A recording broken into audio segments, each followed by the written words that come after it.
Okay, so let's continue on this. Let's continue on talking about class false positive or false negative. Then we can make the threshold 50%, right? 0.5 is a typical threshold that we choose. But if we want to minimize a certain error with respect to relative to another, then we need to change the weight we put on the.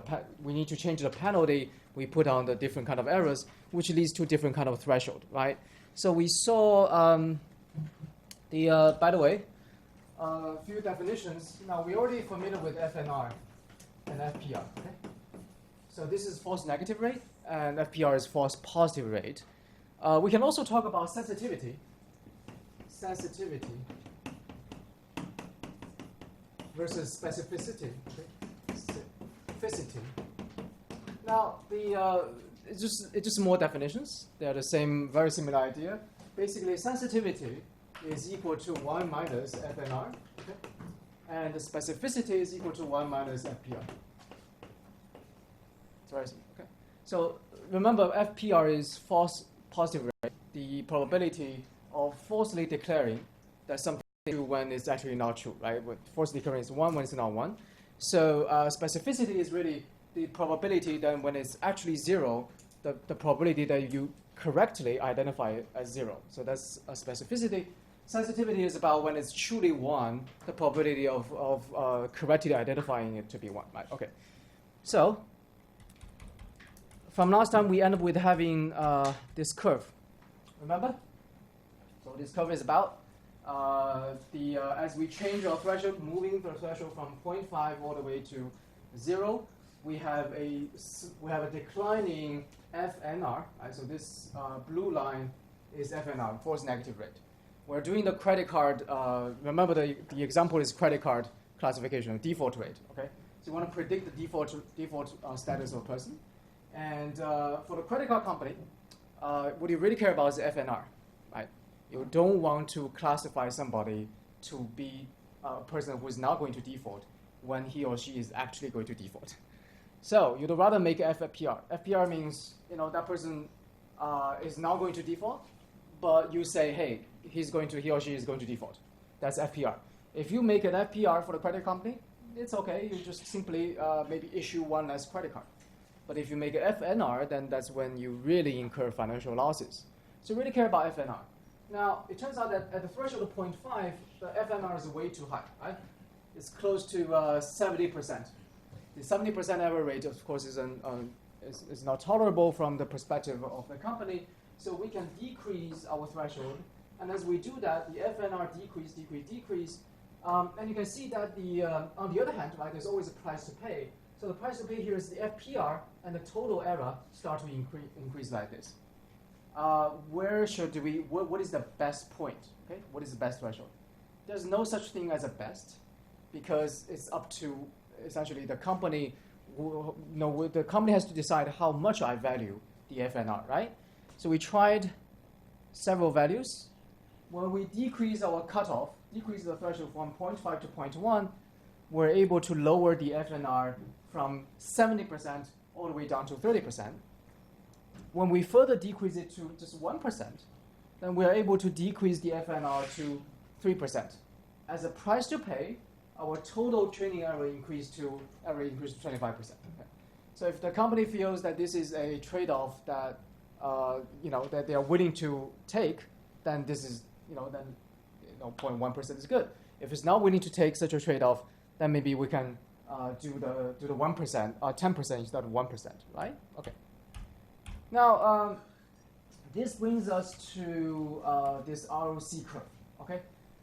Now it turns out that we can try, whenever we do classification, we can try many different threshold levels, all the way from, theoretically, we can have threshold levels all the way from 1 to 0. Okay, so threshold of 99%, 98%, all the way to 0%. And when we try all the different threshold levels, we're going to have different points on the so-called ROC curve. What is the ROC curve? The ROC curve is basically plots 1 minus specificity, okay, which is, if you remember, basically this is FPR. Okay, so it plots the false positive rate on the x-axis, and it plots here it says sensitivity, which is basically 1 minus the FNR, okay, false negative rate. So we're plotting FPR versus 1 minus FNR. And let's take a look. So when our threshold is 0.5, our FPR is 0.39. FNR is 67%. Okay? So I'm going to do this. I'm going to on this plot, I'm going to say, okay, FPR is very close to 0. So it's somewhere here, okay? 0.39. The FNR is 70%. So 1 minus that will be 30%. So, okay, so let's say 30% here. We have a point here, okay? Right? FPR, FNR, 1 minus FNR. Now, at this point, let me label it.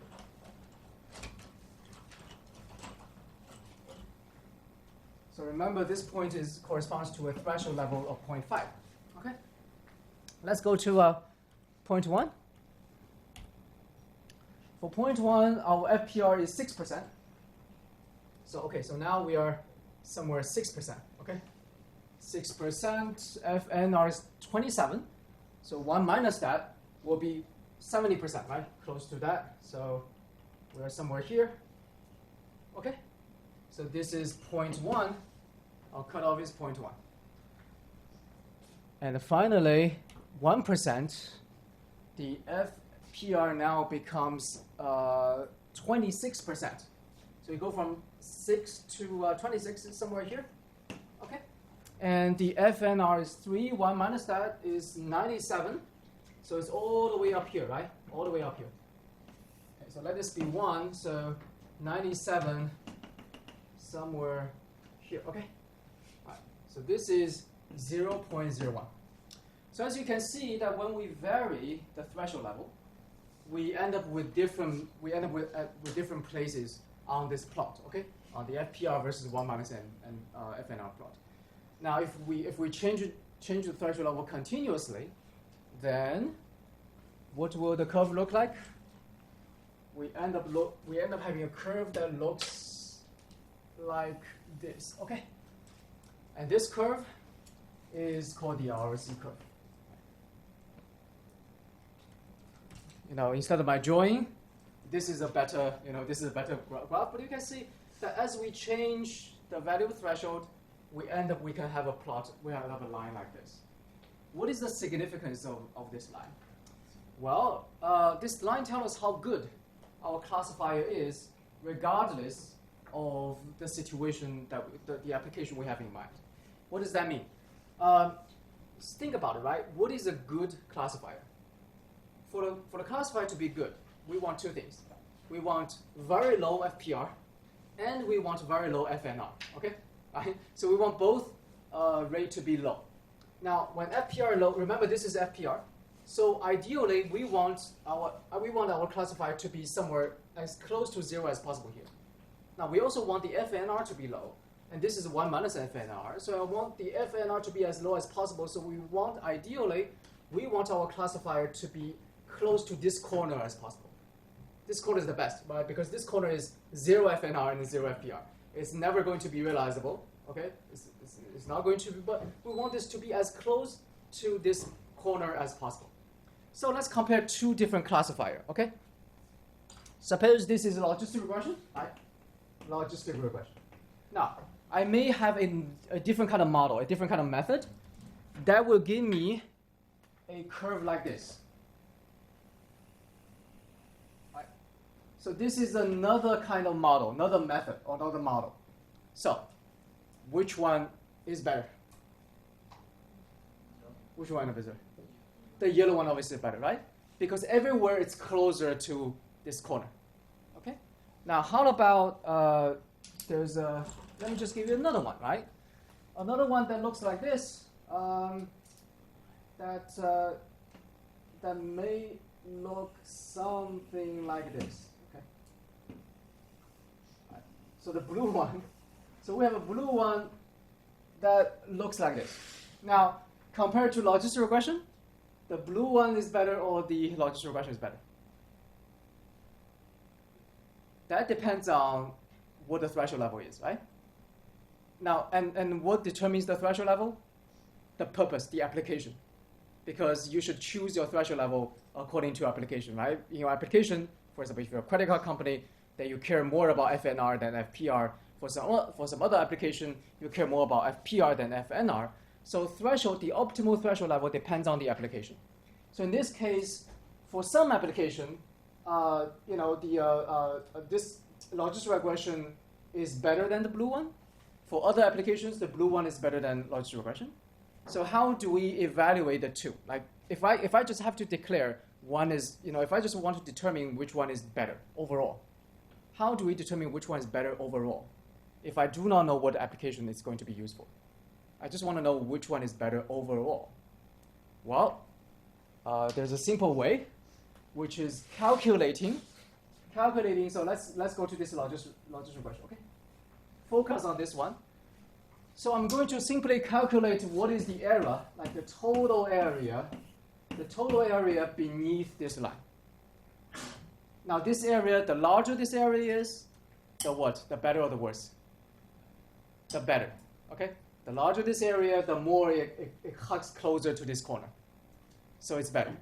So this is called AUC, which is a very stupid name because it simply means area under the curve, okay?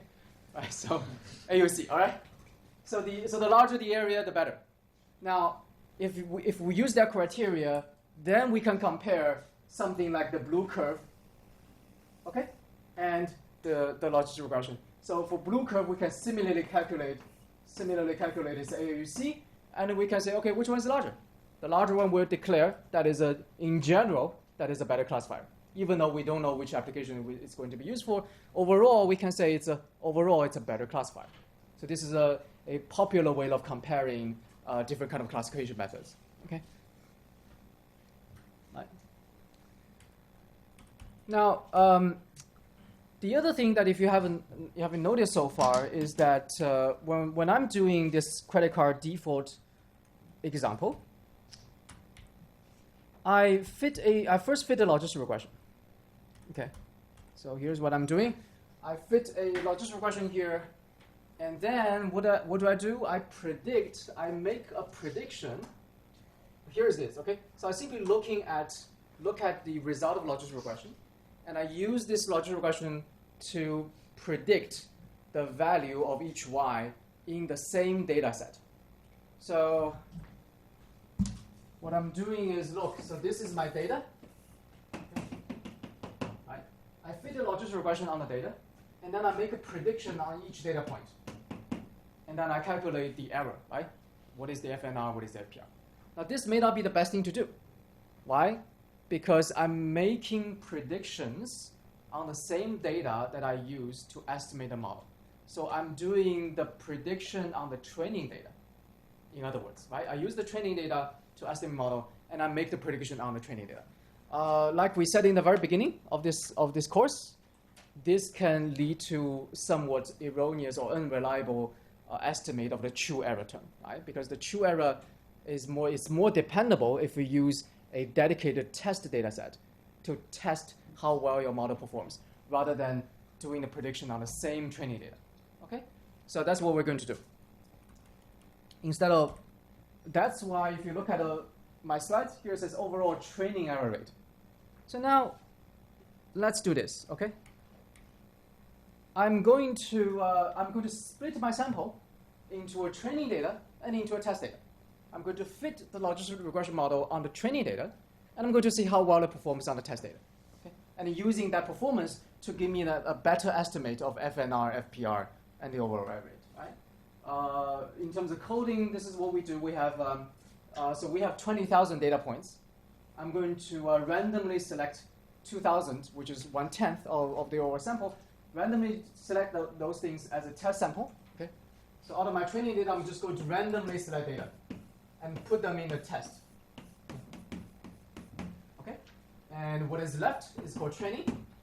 And I'm going to fit my model on the training.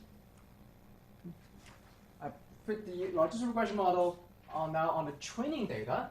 And then I'm going to predict logistic regression model, the fitted model. I'm going to make the prediction on the test data. And then I'm going to see how well it performs on the test data. But now, based on this result, I can calculate FNR, FPR, the overall error rate. And the error rate should be a better estimate of the true error rate, because now we're doing it on the test data rather than on the original training data. Okay. Now, I'm not going to give you the numbers, but it's basically the very similar dynamic as we saw before. Oops, what's going on? Sorry.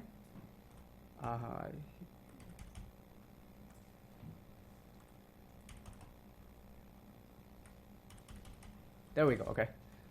So, as you can see, if we do the 50%, the 0.5 threshold, then this is the test data. For everybody who do not default, we predict nobody defaults, almost predict, so no error here. But for everybody who actually defaults, we only predict these people to default. All these people we fail to predict correctly. So now I'm going to change my threshold, right? Just like before, I'm going to change my threshold to 0.1. And when I do that, I successfully predict more, right? So out of those people who default, I make more successful predictions. However, I also make more wrong predictions here, because I also predict these no default people to default, right? If I further decrease, okay, I only do these two examples. But if you further decrease the threshold from 0.1 to 0.01, then you end up with almost correctly classifying all the people here, but you make huge error here as well. But that's a trade-off. Okay, so much for logistic regression. Right? The idea of logistic regression is we model the probability of y equal to 1.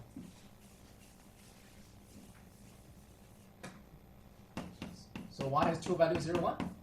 And the logistic regression model, if you write it simply, is the probability of y equal to 1 given x. Okay, I'm going to give a model to it. I'm going to say this is equal to sigmoid beta x. That's it. Logistic regression model. Now, if I want to write more sort of the full probability model, then we can say the y is, if y is 0, 1, then it's a Bernoulli distribution.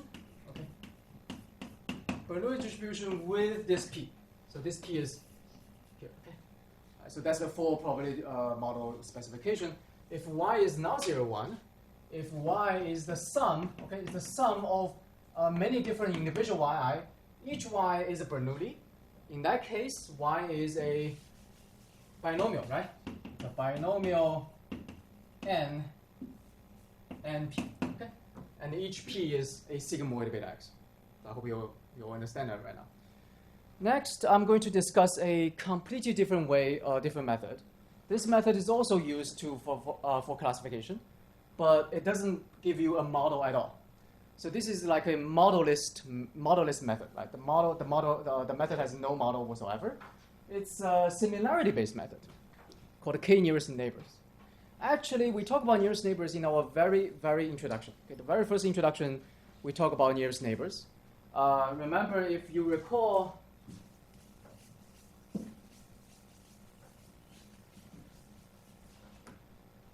the example I give in the introduction, I say, okay, suppose we have y here and x here, and we have a regression problem. I want to use x to predict y. Now, suppose our data look like this. Okay. All right. Then at x equal to 4, what is EY given x equal to 4? How can I estimate that? In the introduction, I said, look, very easily, very simple. If you have a bunch of data here, you just average them, right? Just average all these numbers. That give you a prediction or estimation of EY given x equal to 4. However, suppose I want to estimate EY conditional on x equal to 5. So this is 5. Then at this 5, there's no data. What can I do? Remember what we did is I include a window, right? So let's increase the window a little bit, and then let's actually average all these data points together as an estimate of this. So this is a nonparametric method. Okay, we have by nonparametric, it means that we have no model for this thing. I'm just averaging, right? I'm just averaging all this data locally to give me an estimate of that. I can also, so this is the very basic of nearest neighbor method. Because all these things, you can consider them to be neighbors, okay? So very close to x equal to 5, so they are my neighbors. When I want to estimate EY given x equal to 5, I include all my neighbors and average them. That's called nearest neighbor method. The nearest neighbor method sometimes is also called similarity-based method. Because essentially, we are relying on very similar data points to help us make a prediction here. So that's why we call it similarity-based method. This is regression, but I can do this for classification too, right? In fact, it's probably more intuitive when we apply this method to classification. So let me give you an example. Okay? Now we have y belong to 0, 1, but now I have two-dimensional x. So this is x2, this is x1. On this two-dimensional x, there are a bunch of y points. So there's some 1, 1, 1, 1 here. There's some 0, 0, 0 here. Okay? Suppose that's my data. Now, I want to find a way. So this is my observed data. Underlying the observed data, there's a population. Right? So the observed data is randomly drawn from the underlying population. So you can think about there's a lot of data points in the underlying population. Now, the question is, what are they? Okay. So suppose we look at here. Let's look at this point. Maybe this point here, right? So suppose we're looking at this point. This is the underlying point, underlying data. I want to predict what this data is. Is this y 1 or 0? Is it 1 or is it 0? Okay. I want to make a prediction here. How does a logistic regression do it? Well, logistic regression make a model of the probability of y equal to 1, and then fit the model, using the observed data, and then produce a what? Produce a decision boundary, and the decision boundary is linear. Okay, remember logistic regression give you a linear decision boundary. In this case, I think logistic regression will give you something like this. Okay, something like this decision boundary, and once we have it, we can say every point here, we will declare this point to be 1, classified. Every point here, we'll predict them to be 0. Right? So that's how logistic regression works. There's another way, which is using nearest neighbor method, using similarity. So what do I mean? If I want to predict, so forget about this decision boundary, okay? Forget about this line. If I want to predict what the value of this point is, I simply look at its nearest neighbors.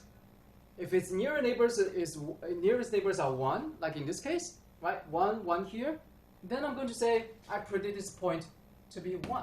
It's really simple. Okay, all right. Now let's look at this point. For this point, all the nearest points are 0. So I'm going to say, okay, this point I predict to be 0.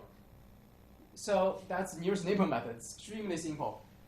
Right? Just look at your neighbors. If your neighbors are all 1, you are 1. If your neighbors are all 0, you are 0. What about this point? Right? What about a point like here? Okay. For this point, what are the nearest neighbors? Well, depends on how much neighbor you want. Like, what is the radius you want to do, right? If I only have this radius, then my nearest neighbor is 0. So I'm going to say this point is 0. If I increase my radius, right? If I increase my neighborhood, if I do this, then I have 2, 1, and 1, 0. I'm going to say this point is 1, right? Okay. Now, so typically in nearest neighbors, we do not control the radius, but we control the amount of nearest. So it's called KNN, where the K is the number of nearest neighbors you want to include in your calculation. So here, if K is equal to K equal to 1, so I only consider 1 nearest neighbor. Then for this point, the nearest one is just 0. So I'm going to say it's 0. If K is equal to 3, typically by the way, we typically choose K to be an odd number, not an even number. Do people understand why? Because for even number, it's very likely to be like 1, 1, and 1, 0, and I don't know which one, right? So it's a little awkward. So let's do 3, right? So if I do 3, then I have 2, 1, and 1, 0, and I will declare this one to be 1. It's really that simple. Okay? And right, so the nearest neighbor method, by basically looking at the K nearest neighbors, and declare which value you want. Now, in the end, this will also give you a decision boundary. You always have a decision boundary because there's always going to be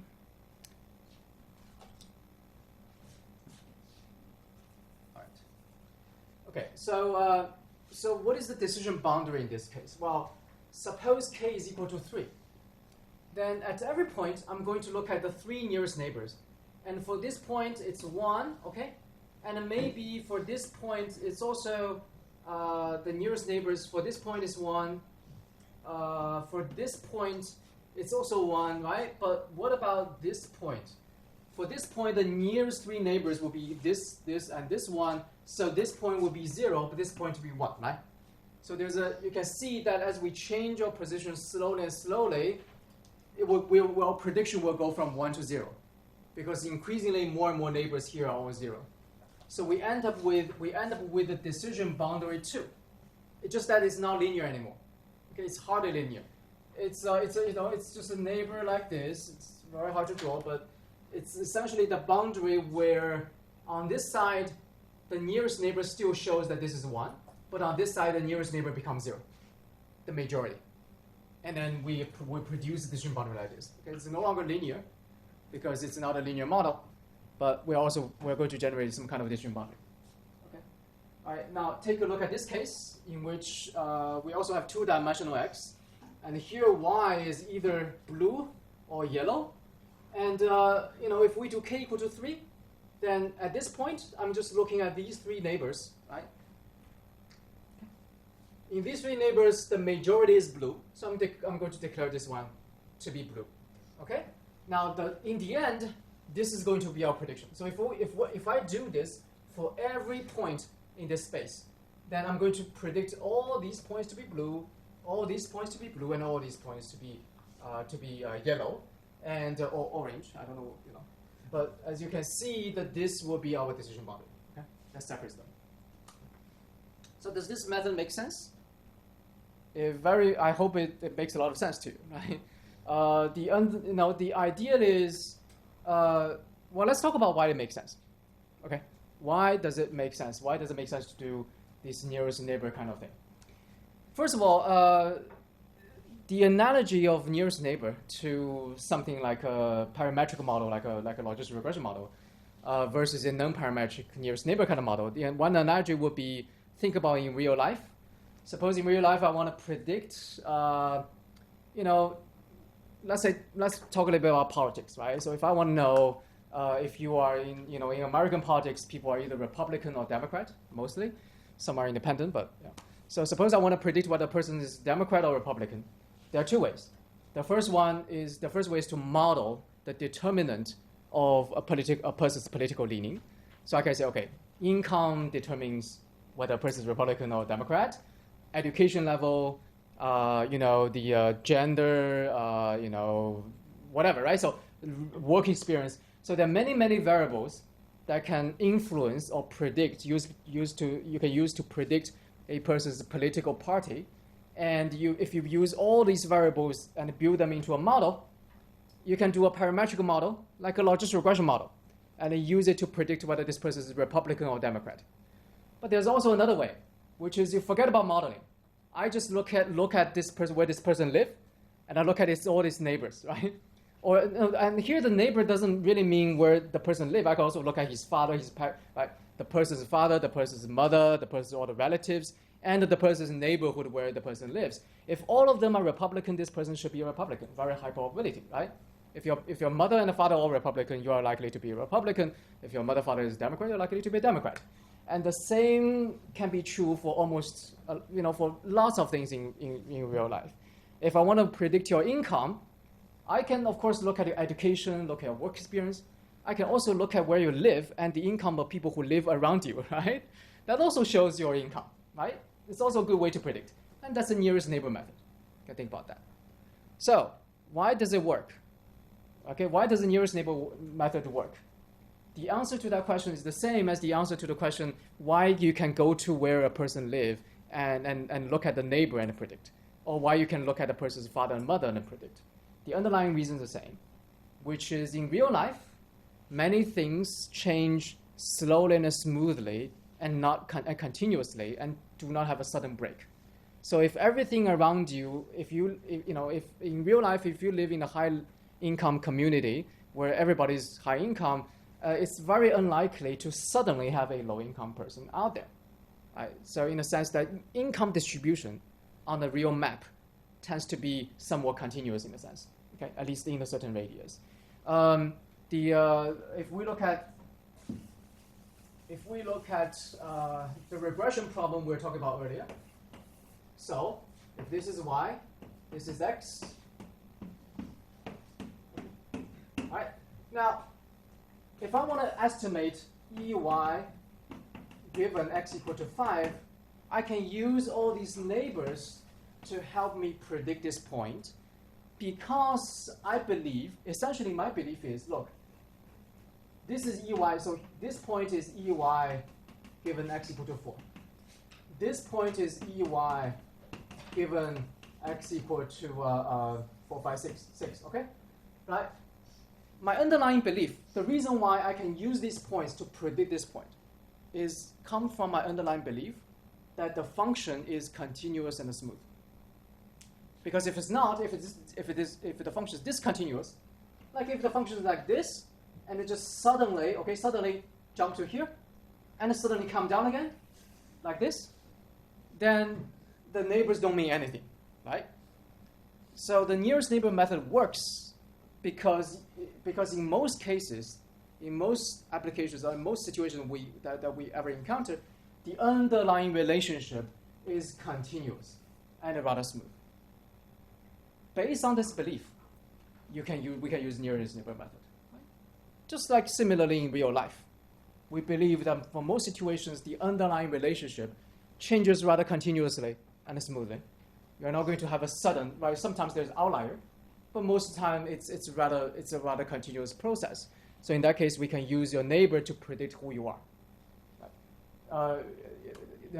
If we're talking about life, then there's a saying that everybody is a product of his or her environment, in a sense, right?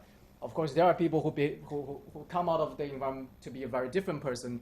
That's completely possible, but those are rare. In most situations, your environment kind of can be used to predict who you are. It's the same idea here, right? Same idea. So I will see in the future a lot of nonparametric method. Basically, all nonparametric method, right? The method that we do not use any model, we're just looking. Most nonparametric method relies on this idea of local averaging. So we're averaging the local points to make a prediction. That's the basic idea underlying most nonparametric method. So most nonparametric method work because the assumption of underlying smooth and continuousness. If that assumption is violated, then these things don't work. Okay. All right. Let's talk a little bit about how to do KNN, right? We just talked about the in principle, the idea and the philosophy behind it. But in order to actually do KNN, the k-nearest neighbor method, one of the key things we need to do is to pick the k. Okay? How many neighbors do I consider each time? Now, it turns out that there is a trade-off in doing that. Well, first of all, one thing I want to say is, because in order to do KNN, we need to find the nearest neighbors. So we need to calculate the distance of each point from the point that you're interested in. And this distance is very important, right? How do you calculate this distance? In particular, if we have x1, x2, two variables, suppose x1 is the price. Suppose x1, x2 are both the price of something. If x1 is the price of oil, x2 is the price of a car. If you use, for example, $1 for x1, but use RMB for x2, you're going to have very different, or even Japanese yen for x2. You're going to have very different units. So x2 are going to be much larger than x1. So when you calculate, for example, the Euclidean distance, x2 will matter much more than x1, which is not good. So you want to treat x1, x2 in the same way, and when calculating the distance. So what typically people do is whenever you do KNN, we need to standardize a little bit, okay? So we need to do standardization. By standardization, I mean put x1 and x2 on the same scale so that you can calculate distance in a very, in a more meaningful way. By putting it on the same scale, there are several different ways to do that. One way, which is the way I'm doing here, is to have them all become mean 0 and the standard deviation equal to 1. Okay? Just every variable minus the mean and divided by the standard deviation, which give you the standardization process that I'm doing here. And then once we do that, then we could go ahead and then do the KNN. Okay, so first standardize and then do KNN. Okay, so now the problem is, how do we choose the K? Okay, is the K equal to 1 or 2 or or 3 or 5 or more? What is the optimal level of this K that we should choose? How many neighbors should we consider? It turns out that it's the same when we go from K equal to 1 to K equal to very large number. We are facing the same trade-off as the bias variance trade-off that we're all familiar with. When K equal to 1, what happens when K equal to 1? Well, when I say K equal to 1, it means we're only looking at the nearest neighbor, but that neighbor includes the point itself. So if the point is already observed, okay? So let's say we have 0, 0, 0, 1, 1, 1, okay? Maybe add a 0 here. Let's make a prediction on this point. So of course I already know this point is 1, but let's make a prediction on it, right? To see what I can correctly predict to be 1 according to using my model. So my model is KNN, but K equal to 1. In that case, when I want to make a prediction on this point, I only consider one nearest neighbor, which is itself. It includes itself. So I'm only looking at itself, and then itself says 1, so I'm going to make a prediction 1. Now in that case, every prediction I make on the training data is going to be completely correct, right? Okay? So I make 0 error, so the training error is completely 0. Now that gives us a model. Remember the trade-off we had, right? Now as we increase model complexity, our training error is going to decrease, but not always. But our test error or the true underlying error may first decrease then increase. So for K equal to 1, it's actually the most not complex, but most flexible model for the KNN. It's most flexible because for every point, I only consider the nearest one. So the model really varies a lot with huge amount of flexibility, and the training error actually goes down to 0, which is typically an overfit. Okay. Now on the other hand, right? If I have, suppose I have 1, 2, 3, 4, 5, 6, 7. Suppose I let K equal to 7. What happens? I consider all 7 neighbors. Then the prediction for all these points are going to be the same, right? In fact, everywhere is going to be the same prediction.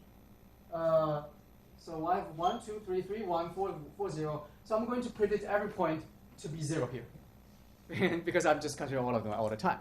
So that is a very inflexible model, right? The model is inflexible. It's always the same prediction everywhere. But when K equal to 1 is the most flexible. Now, as we increase our n, okay, so when n increases to very large, then our K can go large too. But it turns out that when K is large, our model is relatively inflexible. But when K is small, our model is more flexible. So here is a very good illustration. We have the same, orange versus blue. And this is the result of K equal to 1. And you can see that we have a decision boundary that is extremely, wiggly and irregular. Especially we have this kind of thing, right? Okay, so there's a little pocket here, a little pocket here.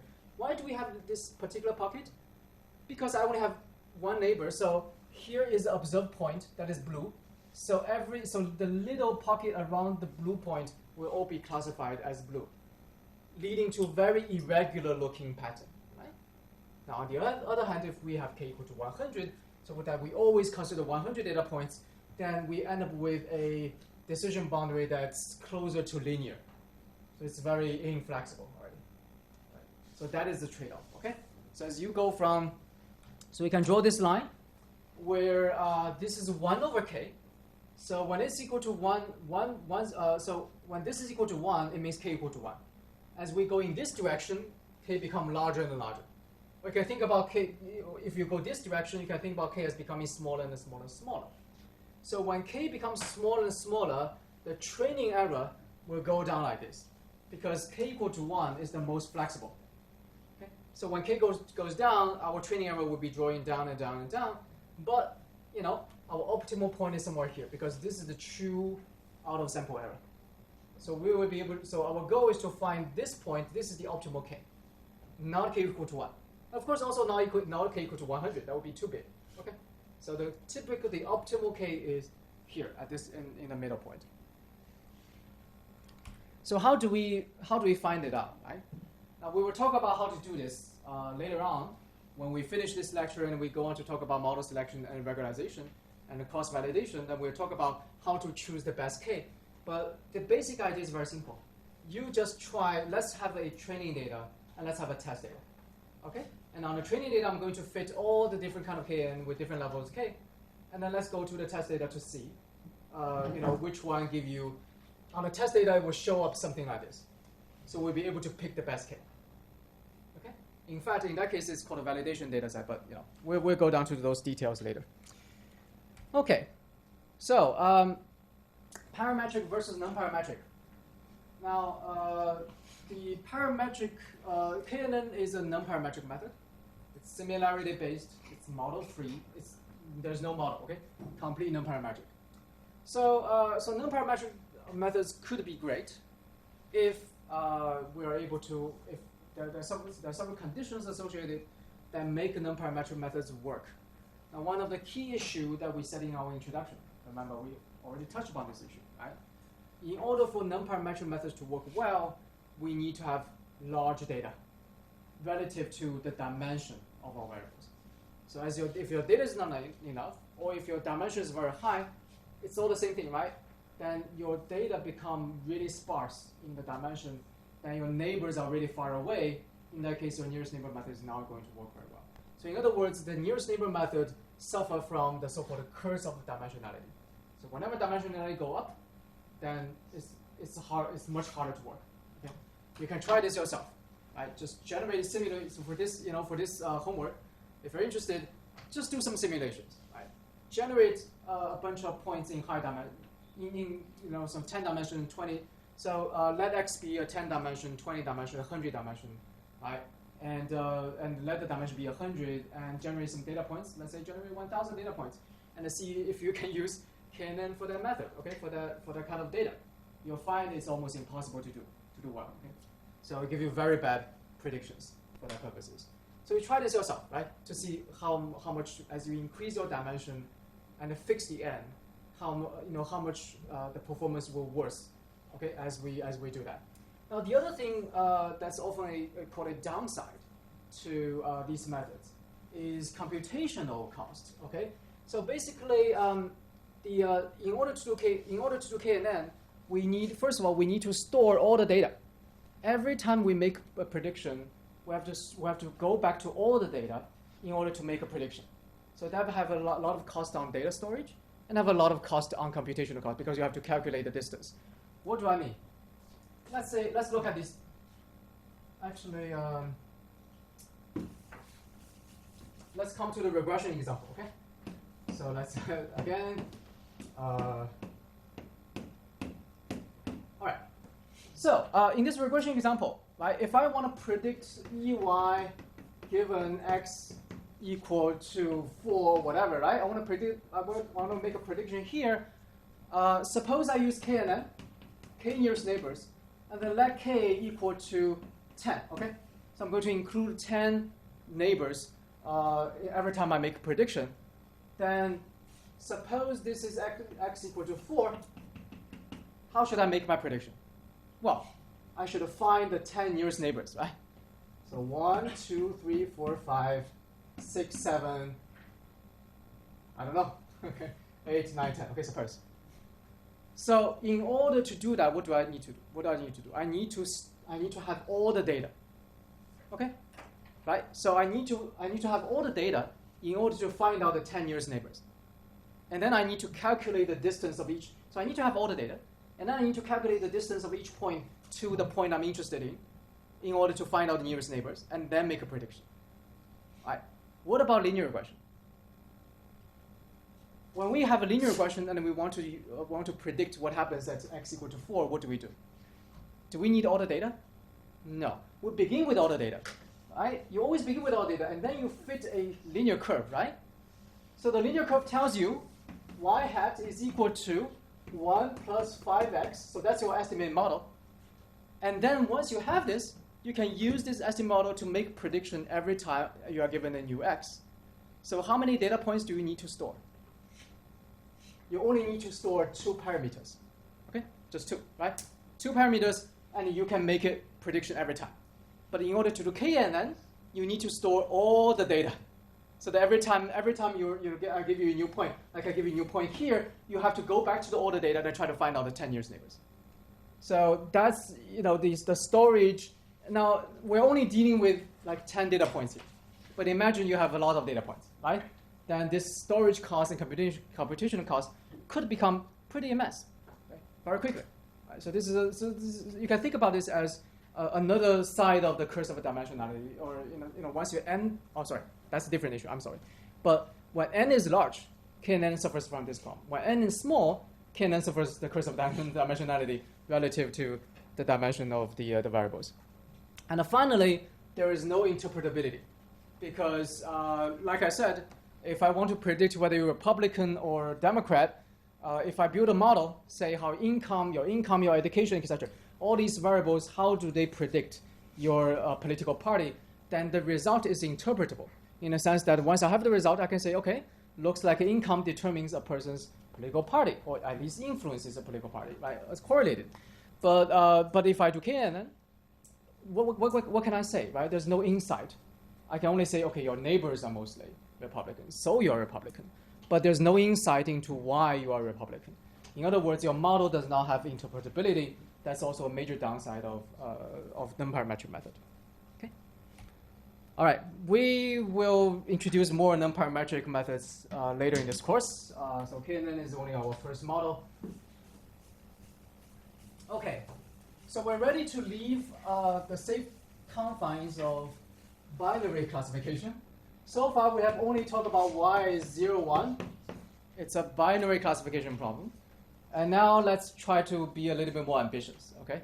Let's try to go beyond the binary. So suppose y is equal to 1, 2, 3. Okay? That's called a multi-class classification. Right? Just more than 2. What's magic about 2? There's nothing magic about 2. So everything we have learned in terms of binary can naturally extend with a little bit modification to the multi-class situation. First of all, coding. In binary classification, typically we code y to be 0, 1, or sometimes minus 1, 1, right? We have all touched on that. For multi-class, typically it's coded as 1, 2, 3, okay, and 4, 5, 6, right? Depending on how many categories you have. And what is the model that we can use? Let's start with the logistic regression model, okay? So logistic. For logistic regression model, what is binary?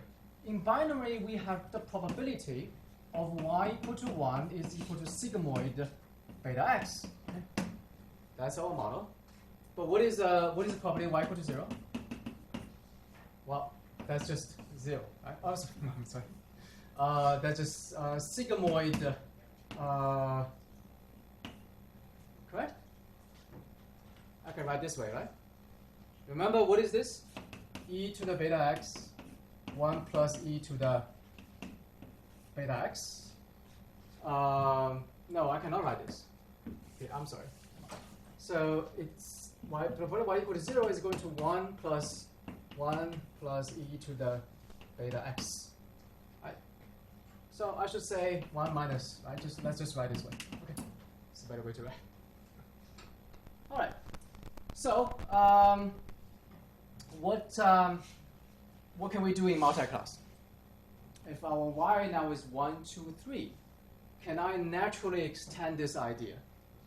Remember, how do we come up with this sort of thing? Right? How do we come up? Well, we say, look, the probability of y equal to 1 should always be between 0 to 1. So we do not want beta x because that's beyond 1 and below 0. So I want to change it into something that is between 0 and 1, right? Okay.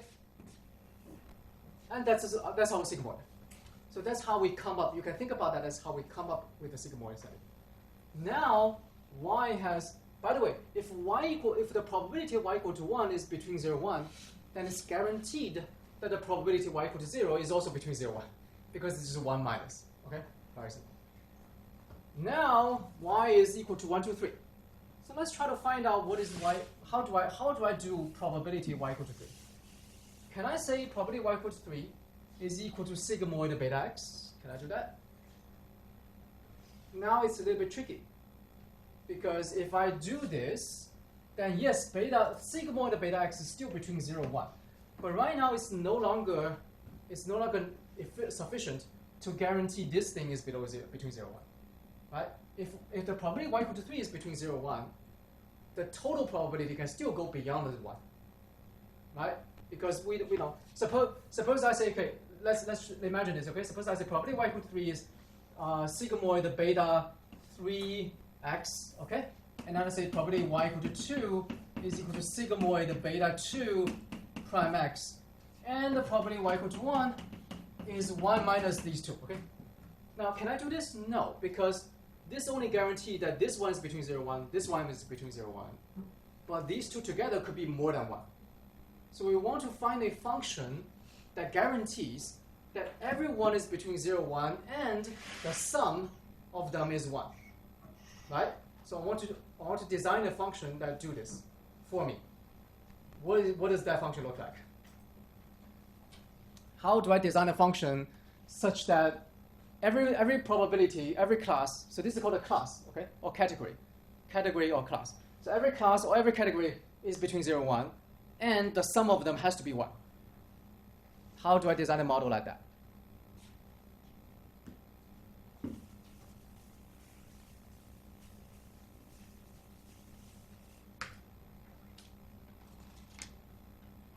Well, let's again think about the binary case, okay? The y equal to 0, 1 case. So in this case, we say the probability y equal to 1 is equal to, let's write the sigmoid out. It's e beta x plus 1 plus e to the beta x. And the probability y equal to 0 is 1 divided by 1 plus e to the beta x.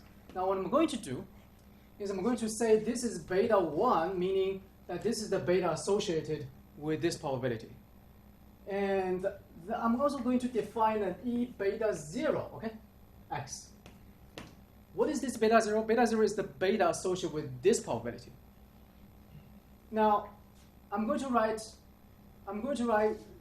so instead of e beta 1x divided by 1 plus e beta x, I'm going to divide this thing as e beta 0x with the understanding that this beta 0 is actually equal to 0. Can I do that? So I make this beta 0 equal to 0, so this is always going to 1, right? So now this is simply equal to e to the beta 0x plus e to the beta 1x. Then what do we have here? We have e to the beta 0x, e to the beta 0x, and this is e to the beta 1x. Now, if we write it this way, does it make sense to you? That first of all, we always guarantee that the probability is between 0 and 1. Second, we always make sure that these two add up to 1, because why? Because what is down here is simply the sum of all the e's, right? Okay? It's just that we always define beta 0 equal to 0 because, hey, we only have two classes, so we can only estimate one beta. The other beta, we just set it to 0. Okay? Can I do the same thing here? Of course, right? So once we write it this way, it should be obvious how to extend this idea to multi-class. Okay? How do I do? What should I do? Oh, sorry, yeah. Better? Sorry. Okay, so what do we do here? Using the analogy here, what should I do? I should say the probability y equal to 3 is equal to look at here, right?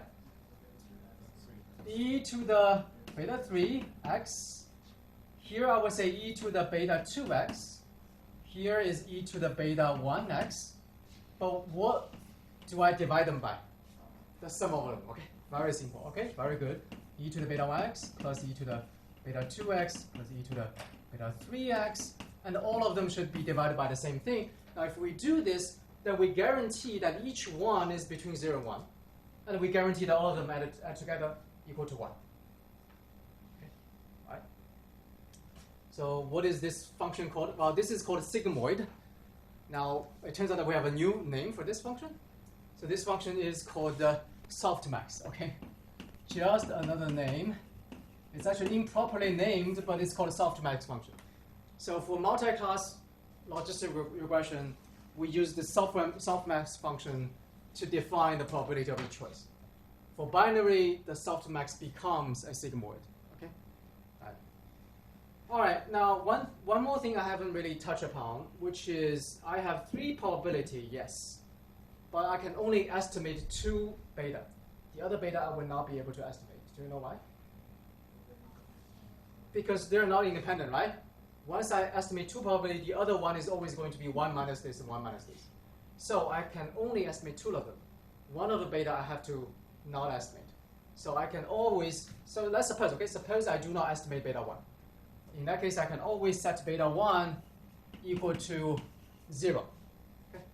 And I call this the reference level, in the sense that this level is being used as a reference. I normalize beta 1 to 0, and I only estimate beta 2 and beta 3, because I can only do that because the property is not independent.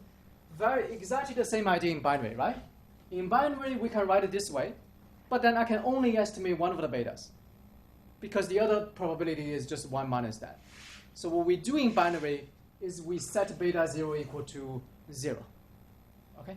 So then, this becomes 1, 1, 1 here. That's what we did in binary, exactly the same idea. So in binary case, typically we set level 0 to be the reference level. And then whenever we have a beta estimated, right? Whenever we have estimated beta, this beta is always relative. So whenever we have an estimate of beta 1, we should always remember that this beta 1 is relative to beta 0, because we normalize beta 0. Okay? So in other words, in binary classification, you always interpret your beta estimate as relative to the y equal to 0 case. Here, in multi-class, you can pick whichever level. You can pick any level to be a reference. But for example, if we pick y equal to 1 as our reference, we set beta 1 equal to 0, then the beta 2 and the beta 3 should all be interpreted as relative to beta 1, because we normalize it to 0. So we'll see some examples on that. Okay. All right. So once we do this,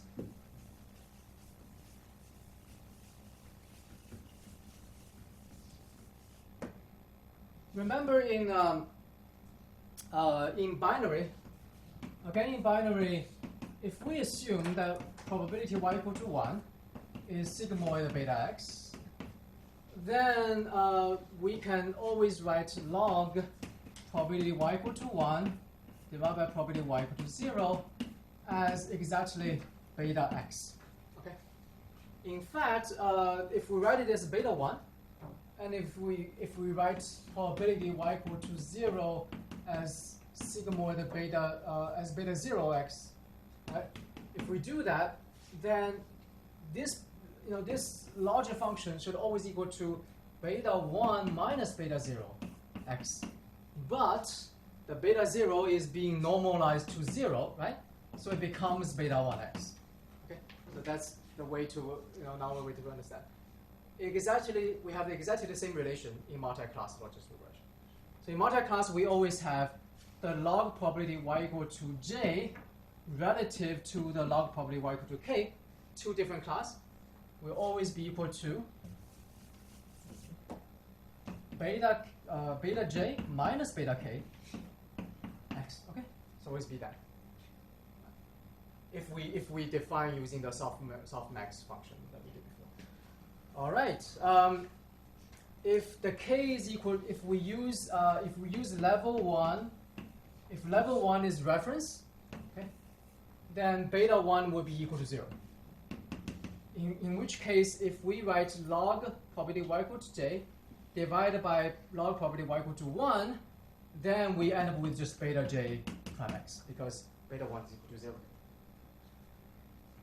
This also tells us that, what does this also tell us? It tells us that the decision boundary is again a linear line. Because why? Because the decision boundary is when this, if I want to decide whether the point is j or k, then the boundary is where their probability is the same, right? Because if the probability of j is larger than probability of k, let me write k here, right? If the probability of j is larger than probability of k, I would declare this point to be more like j. Otherwise, it's more like k. The boundary is where the probability is the same, right? When the probability is the same, the log, this becomes 1. So log 1, this whole thing becomes 0. So in other words, the decision boundary is, the equation for the decision boundary is this thing, right? This thing, which will give you essentially a linear line, because this is a linear equation. To give you a linear line. So we have linear decision boundary for multi-class again. All right, so that's a lot of introduction for multi-class classification. Let's look at some real data, okay? Look at some data. Let's do some examples to see how that actually works. So here we have a mode of transportation data in which we have the data is about people's choice of transportation mode. So we survey a lot of people, asking them whether they take a bus or car or subway to work. Okay, 3 choices, mode of transportation. Now the other variables are this person's, the person who is being surveyed, their income, and the distance, and their distance to work. Okay? How far are these people live from where they work? Let's take a look at the summary statistic. Out of all the data, so that our y is the choice of transportation. So this is a multi-class. First of all, this is a multi-class classification problem because we have 3 categories, right? Bus, car, subway. 3 categories, and we're trying to predict them. Okay, so we have 3 classes in a sense.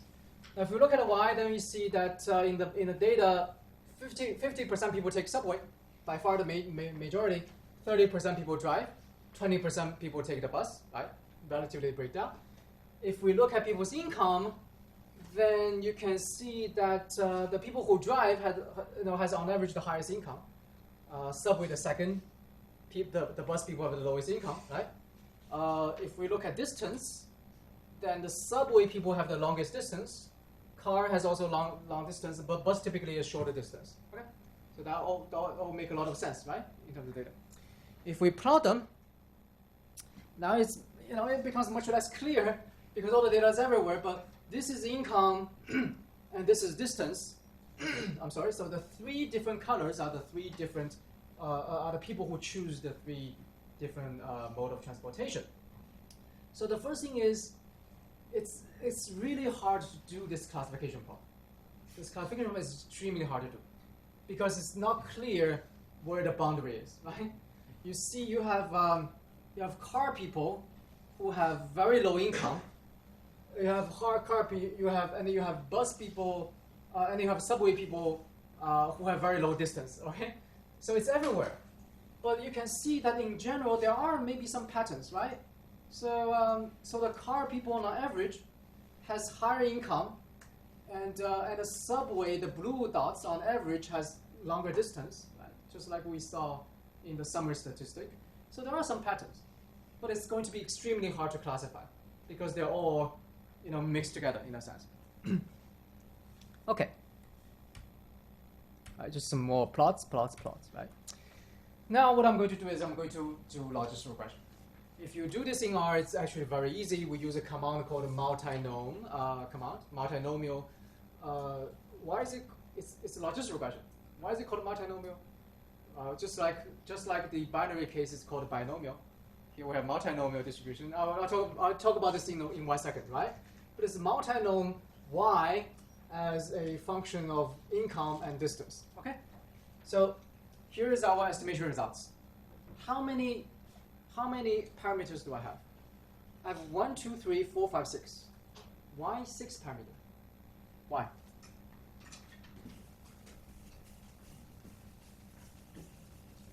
remember our data is, our model is y. Y is what? Y is the choice of transportation, right?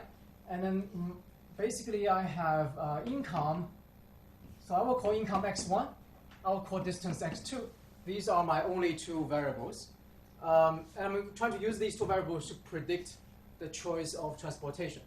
So if I do a linear regression, I have beta 0 plus beta 1 plus beta 2. So I should only have 3 parameters. Here I have 6. Why I have 6? Because remember, what is our model? We're doing logistic regression. And then when we're doing logistic regression for multiclass, I have probability y equal to 3. Okay, 1, 2, 3, right? Y equal to 3 is equal to beta 0 plus beta 1 x1 plus beta 2 x2. I'm going to write this, but this actually, now it doesn't mean sigmoid, it means softmax. Okay? So you can think about this as, e to the this one divided by 1 plus 5. Okay? Divided by sum of all. So think about it this way. So I'm going to write this as, just to make it easier, I'm going to write the softmax function like that. And probability y equal to 2 is another one, right? And here we have a different set of beta. Okay? So let me call it alpha 0 plus alpha 1 x1 plus alpha 2 x2. Do people understand? Okay. And what about the probability y equal to 1? Now here is another one, right? And we have, let's just give it another name because we have another set of parameter. So let's call it gamma 0 plus gamma 1 x1 plus gamma 2 x2. So we have 3 class, and in this case we actually have 9 different parameters. For each one, what does this function look like? It looks like e to the beta x divided by e to the beta x, right? Plus e to the alpha x plus e to the gamma x, right? Something like this, okay? So that's our softmax function, you remember. So we have 9 parameters. However, one of them we have to normalize, or to use as reference level, because we actually only have 2 independent probabilities. So I'm going to set this level as reference level. And then when I do that, these parameters all become 0, okay? Essentially. All right. So we only have 1, 2, 3, 4, 5, 6 parameters left. And when you see these 6 parameters, they should all be interpreted as relative to this parameter. So let's take a look, right? These 6 parameters, out of these, if you look at the results, which category is being used as a reference level? You see this is car intercept, car income, car distance, right? Subway intercept, subway income, subway distance. Which one is being used as reference? The bus, okay? The bus disappeared, right? So the bus is being used as the reference level. Now, how do we interpret 1.64? So this 1.64 is the coefficient associated with the income of car people. So this is really saying, and this is statistically significant, right? But what this beta is saying is the higher income people are more likely to drive car, right? But what does higher income mean? Higher income relative to what? Or more probable to drive car relative to what? Bus. Okay.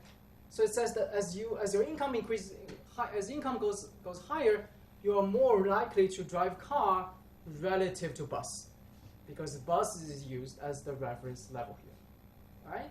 So if your distance goes up, then you're more likely to drive a car relative to a bus.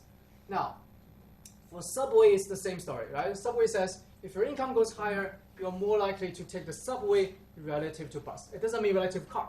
It means relative to bus, because bus is the only reference level. You can also see this by looking at the equation here, right? This is a more sort of a direct way. If we look at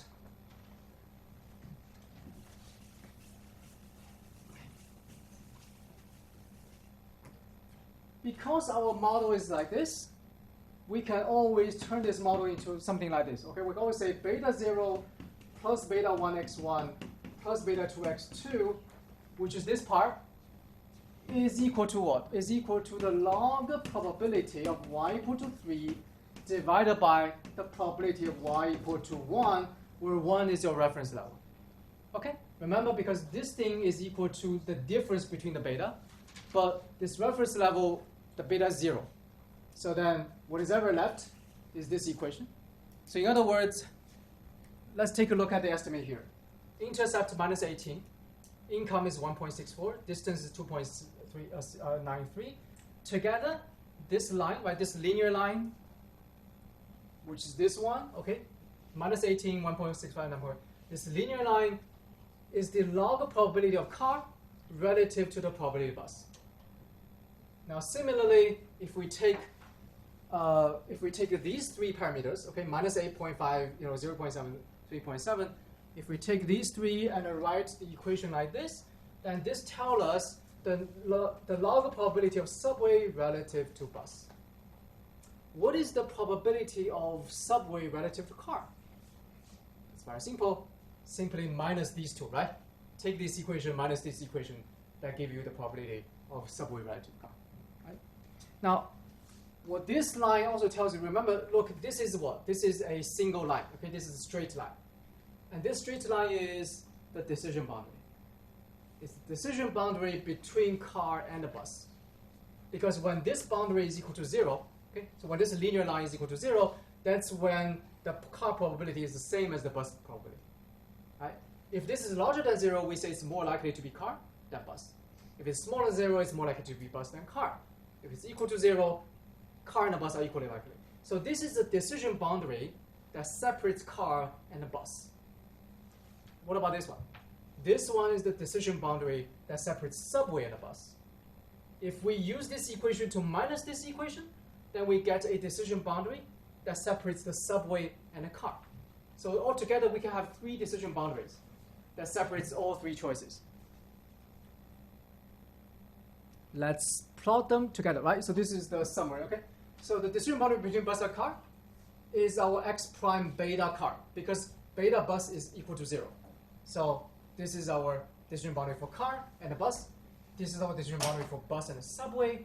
And the beta subway minus beta car is the decision boundary between subway and the car. Okay.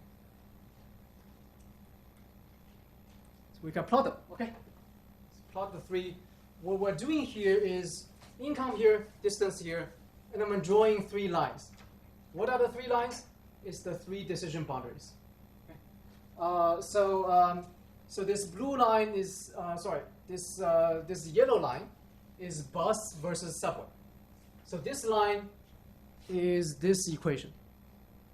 Bus versus subway is this equation, okay? So you plot this equation, that's the decision boundary between subway and the bus. It gives you this line like this. What does this line mean? It means any people who are here, okay, higher distance, more income, we are going to say it's more likely to take subway. Everybody here, we're going to say it's more likely to take bus, right? I'm not saying everybody here takes subway. Everybody here take bus. I'm saying everybody here are more likely to take subway relative to bus. But we don't know what they take yet, okay? Now let's take a look at this line.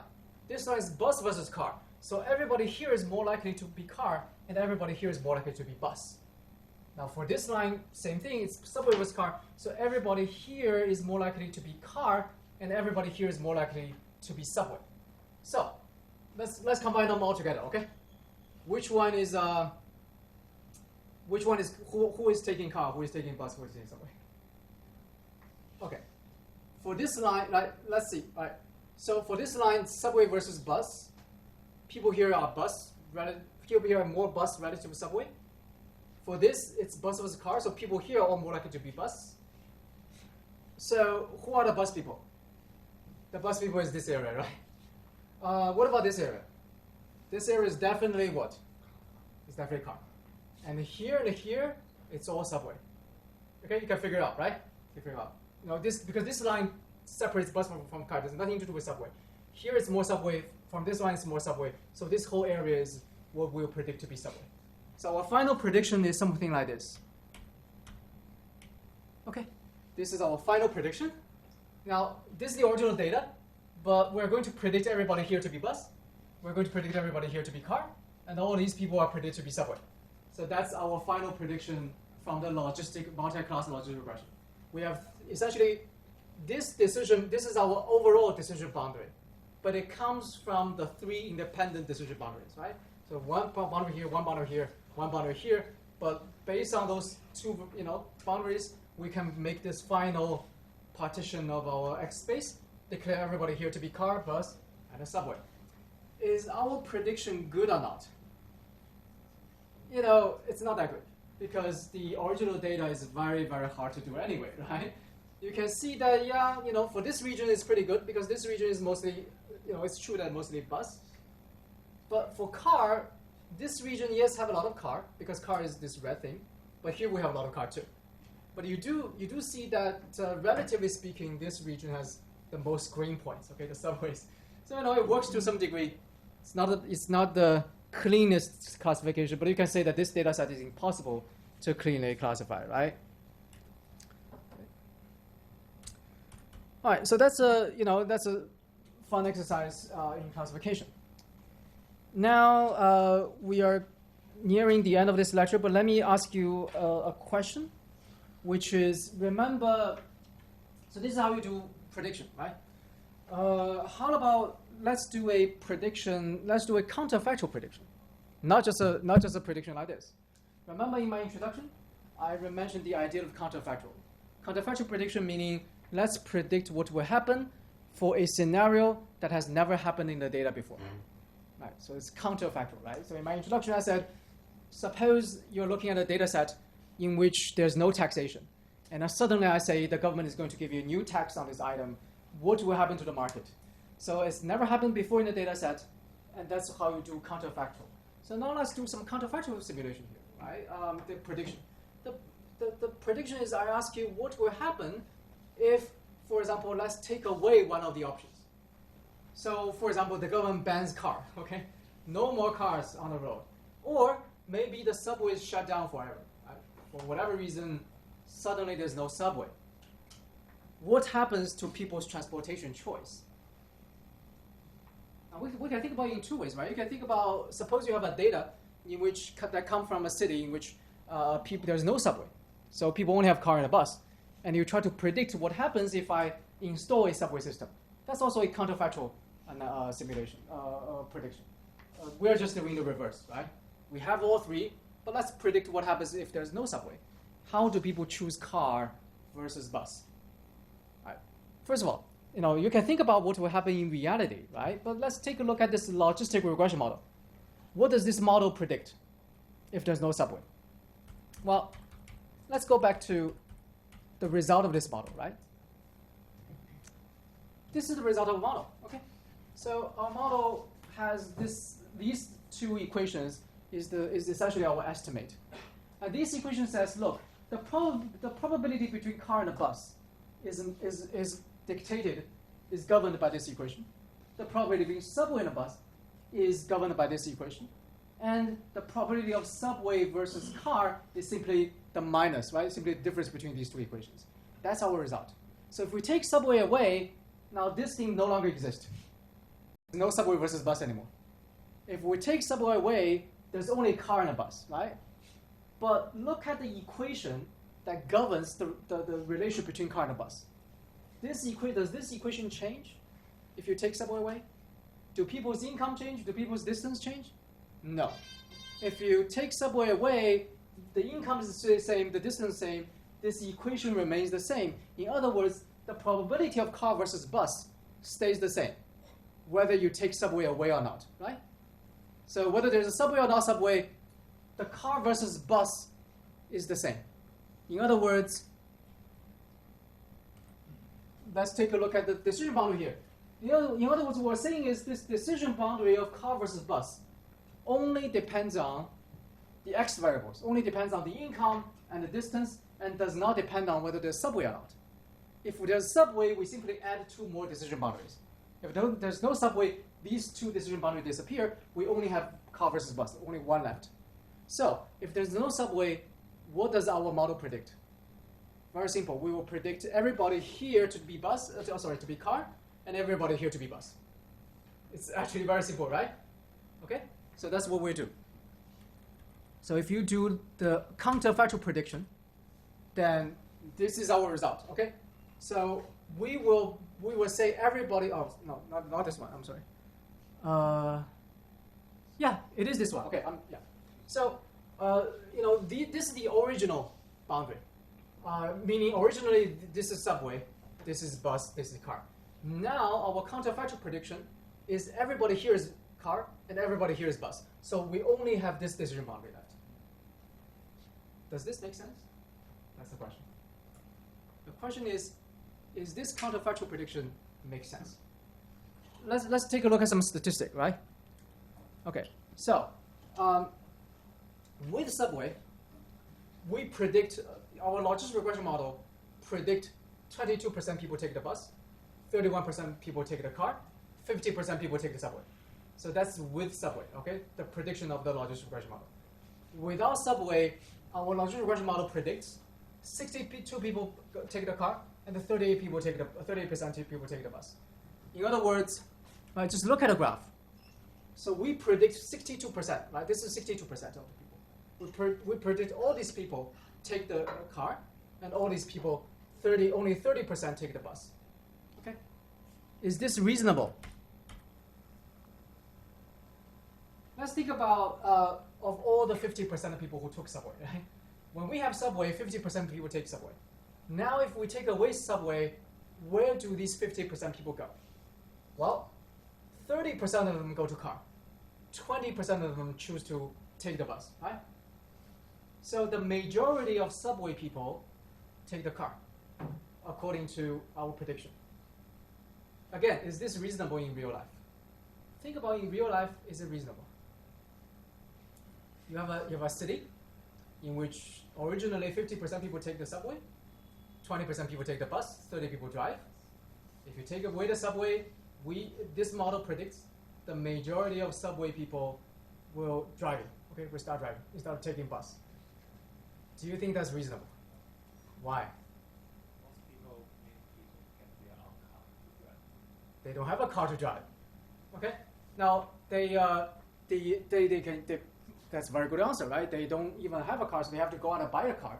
But if they buy a car, they may not have a driver license, so they have to go out and get a license and everything. So it's not very quickly they can start driving. And also, people just may have different preference for some people may just prefer public transportation. They just don't like to drive. In reality, people who drive, people who take bus and people who take subway also tend to be have a relatively lower income, right? But the income issue is already taken care of here because we already have income variables. But there's some other variables that explain why people take public transportation. Because subway and bus are all public transportation. The car is private transportation. So people can prefer public transportation to private for reasons other than income. They could prefer it because they just like public transportation, because they don't like to get a driver license, or many other reasons, because they're nearsighted or whatever, right? So there are many reasons that people will prefer public transportation. And for these people who prefer public transportation, if you take away the subway, they will go take the bus. Okay? If there's a subway, they prefer subway, but if you take the subway, they will go and take the bus rather than the car. Now, so what's wrong with the model here? What's wrong with our model here is that we treat subway, car, and a bus as essentially three independent choices, categories. Essentially, we think they're all independent. In reality, subway and a bus are closer substitutes than cars, okay? Because they are all public transportation choices. So they are more similar than car. So they're more like substitutes. But our model doesn't take into consideration that. All right? So that's a problem with the model itself. Now, let me see if I have time. Yes, I do have time. It turns out that I will explain, okay? I'll explain the fundamental reason for this problem. But right now, because we only have like 4 minutes left, so let me give you another good example, very good example of the same problem. And by the way, this problem has a name. It's a really ugly name, but it's called independence of irrelevant alternatives. So that's too long, which basically people just call them IAA, okay? So the problem I just described is called the IAA problem. I will formally describe IAA and how to, what's the fundamental reason for the IAA next class. But let me now just give you a very interesting example here called a red bus and blue bus. So let's imagine that currently you are traveling on a route, and this route is served currently by the blue bus. So people who are traveling along the route can either take the blue bus or they can drive, right? So suppose we observe people's transportation choice. But let's suppose our data include only transportation choice, okay? We don't have data on income. We don't have data on anything, just the transportation cost. Can we still do logistic regression? So if I only have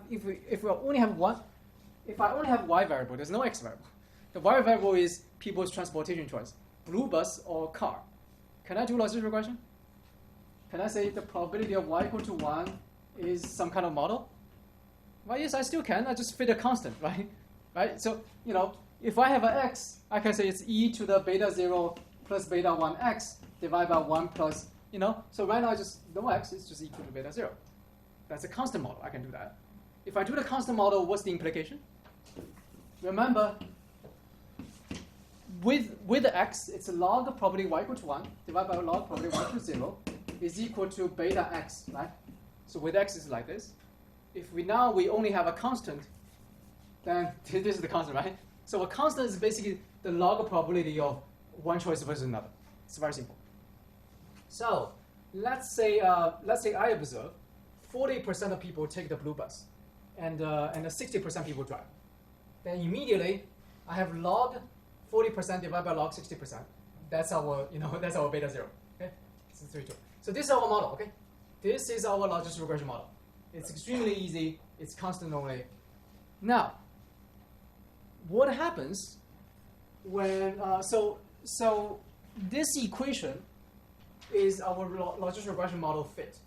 This model tells us the percentage of people who take the blue bus versus driving. And look at this relationship. The relationship only depends on beta 0. It doesn't depend on anything else. Now we are going to make a counterfactual scenario, which is I'm going to introduce a new public transportation into the market. Okay? So previously I'm taking subway away. Right now I'm adding something to the market, which is what? Which is another bus called red bus. Okay? So previously we have a blue bus, and if people take the blue bus or drive. Now I have another bus, but the bus is painted red. It's just another bus line. Exactly the same bus, but it's a red bus serving the same route.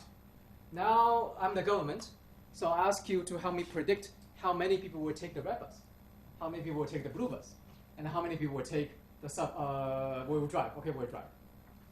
So I'm going to assume that people do not care about red or blue. So color doesn't matter to people.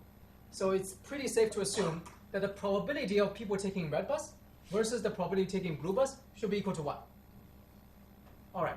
Now, from the previous model, from our little stupid model here, we already know, according to this model, the probability of people taking the blue versus the probability of people taking the car is always going to be 2 versus 3. Okay, 40% versus 60%, 2 versus 3. That's what our logistic regression model says. And if we believe in this model, that even if after adding a red bus, this percentage still doesn't change, because this percentage doesn't depend on whether there's a red or not, right? So still 2 versus 3, and which means that after we introduce the red bus, our final prediction should be 2, 2, 3, right? Because blue versus car is 2 versus 3, and the red versus blue should be 1 to 1, so it's 2, 2, 3, which means our prediction is 30% people take the blue bus, 30% people take the red bus, and 40% people take the car. That's our prediction using the logistic regression model. Is it reasonable? The question is, it reasonable? What is the reasonable prediction? Remember our original data. Without the red bus, 40% people take the blue bus and 60% people drive. Once you add a red bus, what happens? Are these 60% people who drive suddenly going to give up driving and take the red bus? No, it's still going to be 60% people who drive. And then maybe 20% take the blue bus and 20% take the red bus, right? It's not going to be 2, 2, 3. It's still going to be 4, 6, but then 4 with divided by, it's like 2, 2, 6, now 2, 2, 3. Okay? So in other words, our logistic regression model ran into trouble here because it's unable to deal with these counterfactual situations. And the fundamental reason, again, in this case, is because the blue bus and the red bus are what? Are almost complete substitutes. They're fundamentally different from the other choice, which is the car. Okay? So I will talk more about this situation. This is called the IA problem. I will talk more about this problem next time, as well as how to deal with it. Okay? So let's finish today and continue next week.